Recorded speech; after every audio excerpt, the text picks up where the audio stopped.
आरव का Saint Xavier school की class 10th में पहला दिन था। पीछे वाली आखिरी बेंच खाली है, वहीं बैठ जाओ। कॉपी पर नीली स्याही से शब्द उभरने लगे। अचानक लाइट्स हल्के हल्के फ्लिकर करने लगी। आरव को महसूस हुआ, आखिर सच क्या है? मुझे ये स्कूल छोड़ देना चाहिए। तुम मर चुके हो। अब हम दोनों हमेशा साथ रहेंगे। ये स्कूल अब हमारा है।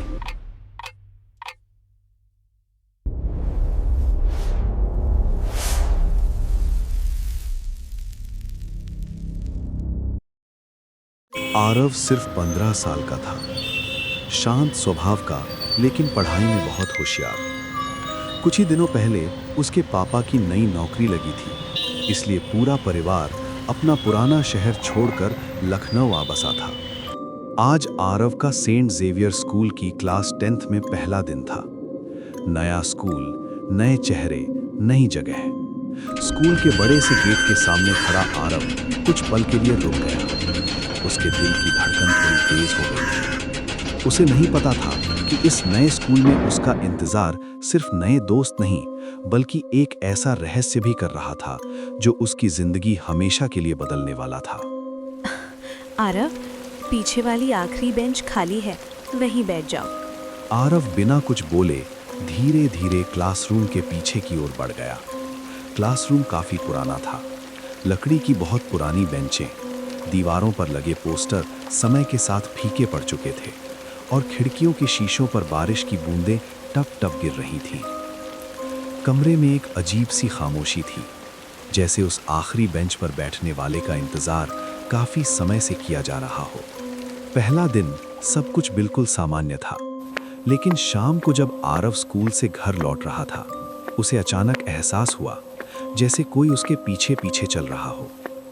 उसने तुरंत मुड़कर देखा। सड़क सुनसान और खाली थी, वहां कोई भी नहीं था। आरव ने इसे अपना वहम समझकर नजरअंदाज कर दिया। अगले दिन क्लास में आरव चुपचाप अपनी कॉपी खोले बैठा था। उसकी नजर अचानक पन्ने पर पड़ी और उसका हाथ वहीं रुक गया।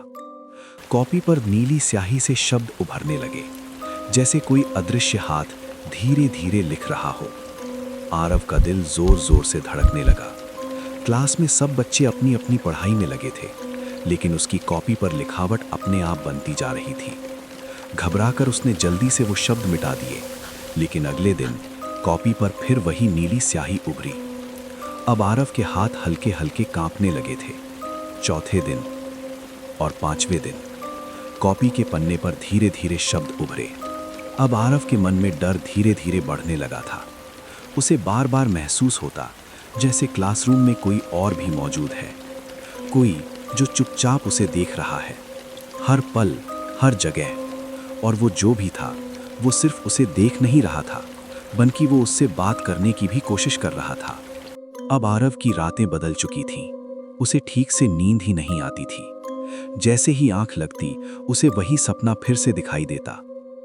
एक लड़का सफेद स्कूल यूनिफॉर्म में, चेहरा अस्वाभाविक रूप से पीला और आंखें पूरी तरह काली। वो सुनसान सड़क पर खड़ा होता और सामने तेज रफ्तार से आती स्कूल बस की हेडलाइट्स चमकती। अचानक वो लड़का आरव की तरफ मुड़ता और पूरी ताकत से चीखता। चीख इतनी भयानक होती कि आरव की नींद अचानक टूट जाती। वो घबराकर बिस्तर पर बैठ जाता, सांसें तेज हो जाती, दिल जोर जोर से धड़कने लगता और कमरे में चारों तरफ गहरी खामोशी फैल जाती। एक दिन क्लास में टीचर पढ़ा रही थी और पूरा कमरा शांत था। अचानक लाइट्स हल्के हल्के फ्लिकर करने लगी। आरव का शरीर अचानक कांप उठा। उसी पल आरव को महसूस हुआ जैसे पीछे से किसी ने अपना ठंडा हाथ उसके कंधे पर रख दिया हो। उसने धीरे धीरे पीछे मुड़कर देखा। एक पल के लिए, सिर्फ एक सेकंड, पीछे रोहन का चेहरा दिखाई दिया। चेहरा पीला, आंखें पूरी तरह काली, मुंह खुला हुआ, और अगले ही पल वो गायब हो गया। आरव डर के मारे बेंच से नीचे गिर पड़ा। उसकी चीख पूरे क्लासरूम में गूंज गई। पूरी क्लास में हंगामा मच गया। टीचर घबराकर उसकी तरफ दौड़ी, लेकिन आरव बस कांप रहा था, और पीछे की खाली जगह को घूर रहा था। क्लास के बाकी बच्चे एक दूसरे को देखकर फुसफुसाने लगे और कुछ हंसने लगे। धीरे धीरे सबको लगने लगा शायद आरव पागल हो रहा है। उस दिन के बाद आरव का स्कूल जाने का मन ही नहीं करता था। अब आरव के मन में एक ही सवाल था, आखिर सच क्या है? उसने फैसला किया उसे हर हाल में इसका जवाब ढूंढना होगा। एक दिन स्कूल के बाद वो चुपचाप पुराने पियोन राम सिंह के पास गया। राम सिंह स्कूल में कई सालों से काम कर रहा था। राम सिंह की आंखों में डर उतर आया। कुछ पल चुप रहने के बाद उसने धीमी आवाज में कहा, रोहन बहुत अच्छा लड़का था बेटा, लेकिन एक दिन स्कूल के बाहर बस स्टॉप पर उसका भयानक एक्सीडेंट हो गया।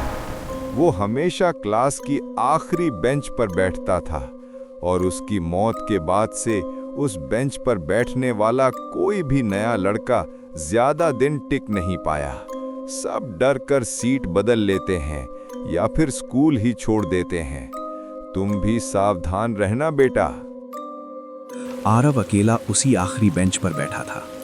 उसके मन में बस एक ही ख्याल घूम रहा था, मुझे ये स्कूल छोड़ देना चाहिए। तभी पीछे से एक धीमी फुसफुसाहट सुनाई दी। आरव का शरीर अचानक कांप उठा। धीरे धीरे डरते हुए उसने पीछे की ओर गर्दन घुमाई। रोहन ठीक उसके पीछे खड़ा था।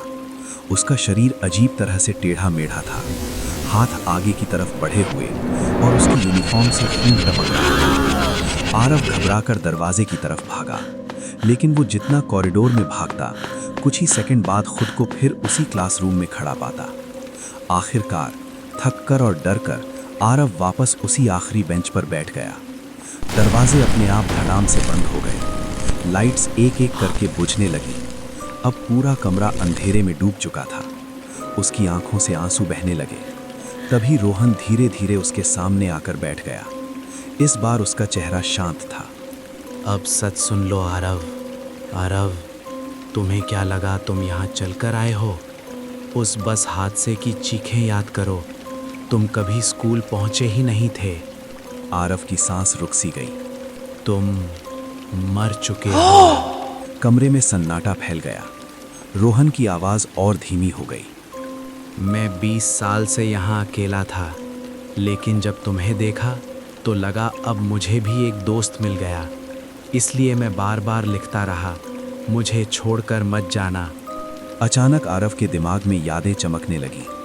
तेज बस का हॉर्न, ब्रेक की भयानक चीख, लोगों की चिल्लाहट और फिर पूरा अंधेरा।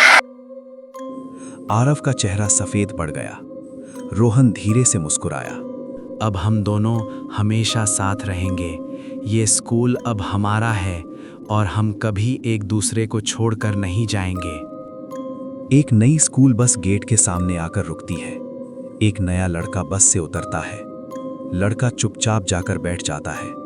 कुछ सेकंड बाद उसकी कॉपी पर नीली स्याही से शब्द उभरने लगते हैं।